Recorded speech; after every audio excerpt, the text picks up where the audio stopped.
মানুষের জীবনের দাম কতটা সস্তা আপনারা চিন্তা করে দেখেন।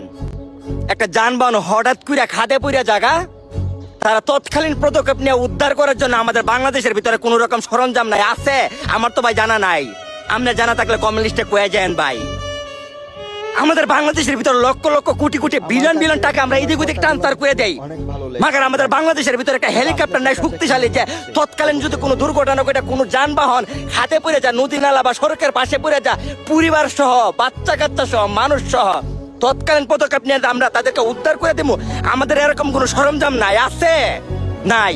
মানুষ মারার কলের কোনো অভাব নাই বাংলাদেশের ভিতরে, কিন্তু মানুষ বাঁচানোর মতো কোন রকম সরঞ্জাম আমাদের বাংলাদেশের ভিতরে নাই আছে? নাই। আমরা তো পদক্ষেপ নিয়ে কোন রকম একটা শক্তিশালী সরঞ্জামের মাধ্যমে আমরা মানুষগুলোর বাঁচাই দিমু। তৎকালীন পদক্ষেপ নিয়ে মিনিটের ভিতরে আমাদের বাংলাদেশের ভিতরে ওই রকম কোন সরঞ্জাম আমাদের নাই। আমরা কি আছে ভাই? সামরার মুখ আছে ভাই।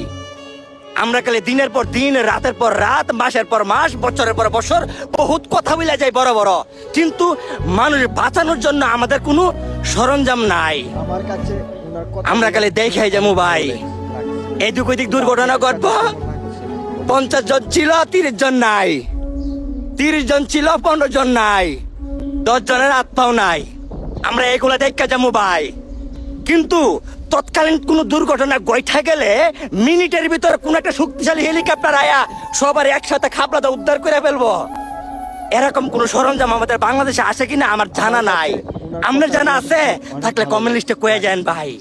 দুঃখ লাগে, কষ্ট লাগে, দুঃখে থেকে বলতাছি, কষ্টে থেকে বলতাছি কথাগুলা। লক্ষ লক্ষ কোটি কোটি বিলিয়ন বিলিয়ন টাকা আমরা এদিক ওদিক ট্রান্সফার করে দেই ভাই, এদিক ওদিক ছুঁড়া মাইরা দেই, এইটা করে ওইটা করে, কিন্তু মানুষের বাঁচানোর জন্য আমরা কোনো কৌশল অবলম্বন করি না।